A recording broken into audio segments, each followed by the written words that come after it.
પોરબંદર ખાતે મોટી સંખ્યામાં બહેનોએ દશામાનું વ્રત કર્યું હતું। આ વ્રત પૂર્ણ થયા બાદ માતાજીની મૂર્તિઓનું દરિયામાં વિસર્જન કરવામાં આવ્યું હતું। આ મૂર્તિઓ પીઓપીની હોવાથી સમુદ્રમાં ભળી ન જતા, જેથી દરિયા કિનારે મૂર્તિઓ ખંડિત હાલતમાં નજરે ચડે છે। માતાજીની પ્રતિમાઓની આવી અવદશા નિહાળી શ્રદ્ધાળુઓની પણ લાગણી દુભાઈ રહી છે।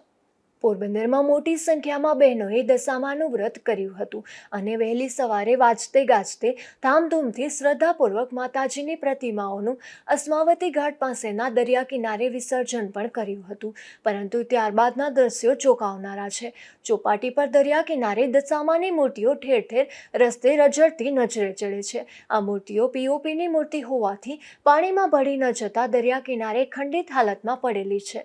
અહીં કૂતરાઓ આટાફેરા કરે છે અને મૂર્તિઓ વચ્ચે પડેલી છે। કેટલીક મૂર્તિઓ ખંડિત થઈ ગઈ છે અને કિનારે રઝળતી નજરે ચડે છે, જેને નિહાળી ફરવા આવતા સહેલાણીઓ અને માતાજીના ભક્તો અને શ્રદ્ધાળુઓની લાગણી પણ દુભાઈ રહી છે, જે માતાજીને આટલા દિવસ સુધી ઘરે સ્થાપના કરી દરરોજ પૂજા અર્ચના કરી હતી, તેને આવી હાલતમાં જોઈ રૂવાડા ઊભા થાય તેવું દ્રશ્ય સર્જાયું છે।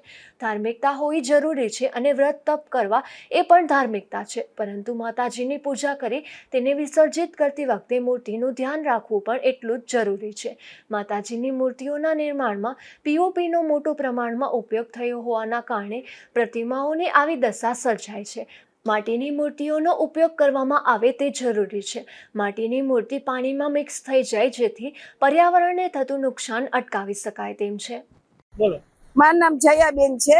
અમે અહીંયા આસમાવતી ઘાટે રહીએ જ ને અમે દર વર્ષે હું અહીંયા પધરાવા આવું, પણ હું ખાલી જવારા પધરાવું જ ને ઘઉં ને એ અમારી કુળદેવી છે માં દશામાં, એટલે અમે મારા ઘરમાં જે મૂર્તિ છે એ મૂર્તિનું જ હું ઠાપર કરું, એટલે હું મૂર્તિ નથી પધરાવી, પણ હું આવી રીતના પધરાવું। જ્યારે હું પધરાવા આવું જ ને ત્યારે આ મારીથી જોવાતું નથી કે અમારી કુળદેવી માં દશામાં ની આવી હાલત છે।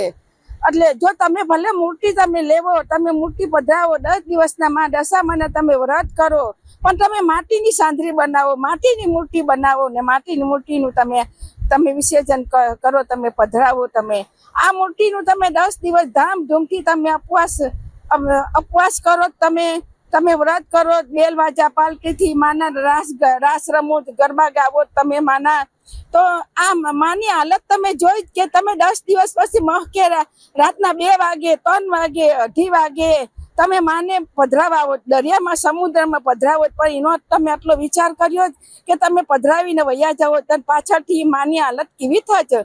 મૂર્તિની માના ડોકા કપાઈ જાય, હાથ કપાઈ જાય। આ તો અમારી કુળદેવી છે, અમારાથી નથી જોવાતું, એટલે અમે અહીંયા દરિયા આવીને માની હાલત જોઈએ, પણ એ જોવો કે માં ક્યાં પડી, ઉકાઈરામાં પડી, કચરાઓમાં પડી। આ જગત જનની છે, માં છે, માં દશામાં છે, આ દુખ્યોના દુઃખ કરનારી માં દશામાં છે। માં આ તમે એક વિચાર કરો કે તમે વ્રત કરો, તમે મૂર્તિ લઈ આવો, તમે એને હંગારો સજાવો, પણ અહીંયા દરિયા કાંઠે તમે જોવો છો આ માની કેવી હાલત છે, હાથ પગ બધે કપાઈ ગયા। અત્યારે અહીંયા મૂર્તિની હાલત જો સમુદ્રમાં દરિયાઓમાં કેવી ખરાબ હાલત છે માતાજીની। તમે આટલો વિચાર કરો, તમે ભલે તમે રહેવો, અમે તમારું અપમાન નથી કરતા, અમારી કુળદેવી છે, અમે રહીએ, અમે ઉપવાસ કરીએ, અમે ફરાર કરીએ, પણ તમે રહેવો, તમે માટીની સાંદરી બનાવો, માટીની મૂર્તિ બનાવો। જો ઇથી ઉપરાંત તમારાથી ના થતું હોય ને તમારે ધરારા કરવું હોય તો એક ખાડો ખોદો, એવી જગામાં ખાડો ખોદો, અમે તમને સાથ દઈએ ખાડો ખોદવામાં। એ ખાડાની અંદર તમે આ માને પધરાવો ને એ ખાડો તમે દાટી દેવો, તો માની મૂર્તિ આ ઉકાઈરામાં ના આવે। અમારેથી નથી જોવાતું કે આ માની મૂર્તિ ઉકાઈરામાં આવે। ગણેશ ચતુર્થીનો તહેવાર પણ નજીક જ છે, ત્યારે પણ જો પીઓપીની મૂર્તિની સ્થાપના કરી વિસર્જન કરવામાં આવશે તો આનાથી પણ વધારે ચોંકાવનારા દ્રશ્યો સામે આવશે। આથી હજુ પણ સમય છે। ધર્મપ્રેમી જનતા જાગૃતિ દાખવી આ વખતે માટીની પ્રતિમાની સ્થાપના કરે તે જરૂરી બન્યું છે, નહીંતર ચોપાટી ખાતે ડુંડાળા દેવની પણ આવી અવદશા થતી કોઈ અટકાવી શકશે નહીં, તે પણ હકીકત છે। નિપુલ પોપટ, ગુજરાત ન્યૂઝ, પોરબંદર।